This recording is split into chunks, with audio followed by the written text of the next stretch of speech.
নমস্কার বন্ধুরা, সবার সুস্থতা কামনা করে শুরু করছি আজকের ভিডিও। আশা করি সবাই ভালো আছেন। আমার আজকের রেসিপি বাঁধাকপির পরোটা। বাঁধাকপিতে অনেক পুষ্টিগুণ বর্তমান, তাই বাঁধাকপি খাওয়া খুব ভালো। তবে অনেকেই বাঁধাকপি খেতে ভালোবাসেন না। আমার আজকের রেসিপি তাদের জন্য অত্যন্ত সুস্বাদু। সকাল কিংবা বিকালের জন্য এই রেসিপি একদম আদর্শ। তৈরি করাও খুব সহজ, টেস্টি, পুষ্টিকর। পরোটা কিভাবে তৈরি করা যায় চলুন দেখে নেওয়া যাক এর রেসিপি। আমি এখানে একটা মিডিয়াম সাইজের বাঁধাকপি নিয়েছি। আপনাদের যতটা পরিমাণে লাগবে সেই অনুযায়ী বাঁধাকপিটা নেবেন। আমার পরিবারের লোকজন কম, তাই ছোট একটা বাঁধাকপির অর্ধেকটা করে কেটে ব্যবহার করব। যেরকম লাগবে আপনার সেরকম অনুযায়ী নেবেন। আমি এর সাথে আরও কিছু সবজি ব্যবহার করব। অন্য সবজি ব্যবহার না করে শুধু বাঁধাকপি দিয়েও কিন্তু এই রেসিপিটা তৈরি করা যাবে। আমি এখানে ছোট পিসটা নিচ্ছি। এটা আমি কিভাবে ব্যবহার করব সেটা আমি দেখাচ্ছি। এটাকে আমি দু টুকরো করে কেটে নিলাম। এরপরে এটাকে একটা গ্রেটার দিয়ে খুব ছোট করে কুচিয়ে নেব। আপনি যদি অন্য কোনো কিছু দিয়েও ছোট করে কুচিয়ে নিতে পারেন, একই ব্যাপার। আপনার ছোট করে কুচিয়ে নেওয়াটাই মেন ব্যাপার। আমি গ্রেটার দিয়ে এখানে ব্যবহার করছি, এটা কিন্তু খুব ভালো হয়। দেখুন একদম মিহি করে তৈরি হয়ে গেল বাঁধাকপিটা। এটা খুব সহজে সিদ্ধ হয়ে যাবে আর মুখেও বাঁধবে না। আমার পুরোটা কুচিয়ে নেওয়া হয়ে গেছে। দেখুন একদম সুন্দর মিহি করে আমি গ্রেটার দিয়ে কুচো করে নিয়েছি। এটাকে আমি একটা বড় বোলের মধ্যে তুলে নিচ্ছি। আর একটা মিডিয়াম সাইজের পেঁয়াজ এর মধ্যে কুচি করে কেটে মিশিয়ে নিলাম, একটু লবণ দিলাম। এটাকে খুব ভালো করে মাখিয়ে আমি কিছুক্ষণের জন্য রেখে দেব।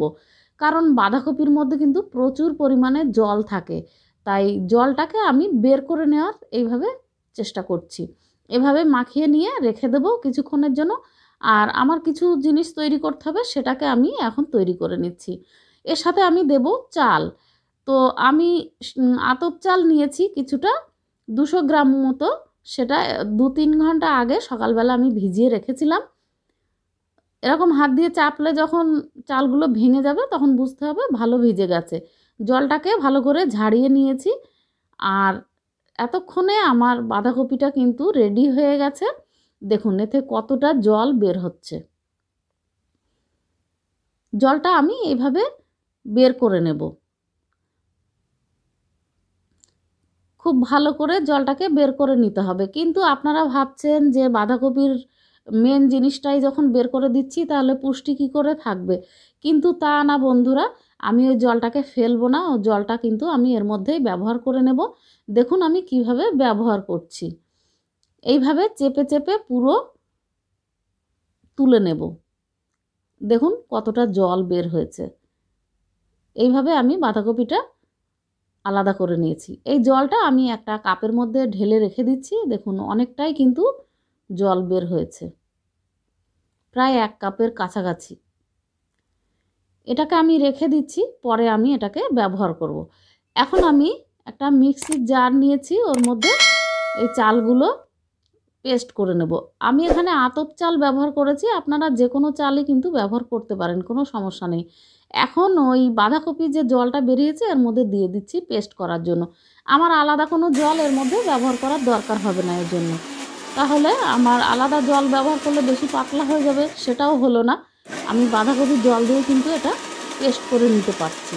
এইভাবে 2-3 বার ঘুরিয়ে আমি চালটাকে একদম মিহি তৈরি করে নিচ্ছি। এর মধ্যে আমি দেব একটা সিদ্ধ করে রেখেছি আলু, মিডিয়াম সাইজের। ছোট করে কেটে আলুগুলোকে ওর মধ্যে দিয়ে আমি পেস্ট করে নেব। আলুটা দেওয়ার একটাই কারণ, টেস্ট সে তো হবেই, আর চালের গুঁড়ো কিন্তু ভালো করে ময়দার মতো সুন্দর রুটি তৈরি করতে গেলে একটু সমস্যা হয়। তো আলুটা আমি যদি ওর মধ্যে দিয়ে দিই তখন পরোটাটা তৈরি করতে কিন্তু খুব সুবিধা হবে। এর মধ্যেও যতটা আপনার লাগবে জল আপনি ব্যবহার করুন। ওই বাঁধাকপির যে জলটা বের হয়েছে ওটা দিয়েই আমি কিন্তু পেস্টটা করে নিয়েছি। পরবর্তীতে যদি আপনার এর থেকেও বেশি লাগে তখন আপনি বাইরের জল দিতে পারেন। দেখুন একদম স্মুথ একটা পেস্ট তৈরি করে নিয়েছি। এরকমভাবে কিন্তু তৈরি করে নিতে হবে। বাদবাকি যে চালটা আছে সেগুলোও কিন্তু আমি খুব সুন্দরভাবে তৈরি করে নেব। এখন এই লিকুইড যে পেস্টটা তৈরি করেছি সেটাকে একটা বড় পাত্রে নিয়ে নিলাম। দেখুন আমার পুরোটা পেস্ট করে নেওয়া হয়েছে। এরকম সুন্দরভাবে পেস্ট করে নিতে হবে। এর মধ্যে 3 টেবিল চামচ দই মিশিয়ে দিলাম। খুব ভালো করে এটাকে মিশিয়ে নিতে হবে। আপনারা চাইলে পেস্টের সাথে একবারে দিয়ে পেস্টও করে নিতে পারেন, তাহলে খুব সুন্দরভাবে মিশে যাবে। এখন এই চালের যে পেস্ট করেছি এর মধ্যে আমি বাঁধাকপিটা দিয়ে দিলাম। এটাকে খুব ভালো করে মিশিয়ে নিতে হবে। এর মধ্যে আমি আরও কিছু সবজি ব্যবহার করব, সেগুলো খুব সুন্দরভাবে গ্রেট করে নিয়েছি গ্রেটার দিয়ে। বাঁধাকপি, এখানে দিয়েছি ক্যাপসিকাম, দেখুন একদম ছোট ছোট করে। এখানে একটু আদা রেখেছি, একটু ধনেপাতা, কাঁচা লঙ্কা আর একটু কারি পাতা, এটাকে ছোট ছোট করে কেটে নিয়েছি। আমি এগুলো মিশাবো। আপনারা চাইলে এগুলো নাও মেশাতে পারেন, সেটা আপনাদের টেস্টের উপরে। এক এক করে সব জিনিসগুলো এর মধ্যে দিয়ে সুন্দরভাবে মিশিয়ে নেব। চাইলে আপনারা শুধু বাঁধাকপিও দিতে পারেন।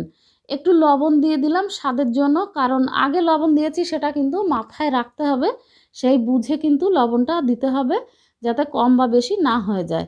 একটা হুইস্কের সাহায্যে খুব ভালো করে এটাকে মিশিয়ে নিতে হবে। সব জায়গায় যেন খুব সুন্দরভাবে এটাকে মিশিয়ে নেওয়া হয়। খুব ভালো করে ফেটালে কিন্তু পেস্টটাও আরও স্মুথ হয়ে যাবে, সবজিগুলো খুব সুন্দরভাবে এর সাথে মিশে যাবে। আমার মিশিয়ে নেওয়া হয়ে গেছে। এখন শেষে একটা ছোট ইনোর প্যাকেট কেটে এর মধ্যে দিয়ে দিলাম। অল্প একটু জল দিয়ে দিলাম এটাকে অ্যাক্টিভেট করার জন্য। এটা খুব ভালো করে মিশিয়ে নিচ্ছি। এটার জন্য কিন্তু পরোটাটা খুব সফট হবে, আর এর মধ্যে বায়ু চলাচল করার জন্য খুব ভালো একটা ছোট ছোট ছিদ্র ছিদ্র মতো পিঠেতে যেমন হয় সেরকম তৈরি হবে। ফ্রাই প্যান হালকা গরম করে নিয়ে একটু সাদা তেল দিয়ে দিলাম, এটাকে ভালো করে ব্রাশ করে নিয়েছি। আপনারা চাইলে এটা ঘিও ব্যবহার করতে পারেন, কোনো সমস্যা নেই। আমি এখানে এই গোলাটা দিয়ে দিলাম, একটা পরোটার আকারে তৈরি করে নিচ্ছি। আমার এই ফ্রাই প্যানটা কিন্তু অনেক বড়, তাই একটু ছোট দেখাচ্ছে, কিন্তু আপনারা আপনাদের তুলতে যেমন সুবিধা হবে সেরকম সাইজের করবেন। খুব বেশি বড় করতে যাবেন না, তাহলে তোলার সময় ভেঙে যেতে পারে। আর খুব মোটা করবেন না, হালকার মধ্যেই করবেন। কিছুক্ষণ ঢেকে রেখে দেওয়ার পরে দেখে নিতে হবে নিচেটা ভালো হয়েছে কিনা, তারপরে উল্টে দিতে হবে। কাঁচা থাকতে কিন্তু উল্টাতে যাবেন না, তাহলে কিন্তু ভেঙে যাবে, তুলতে অসুবিধা হবে।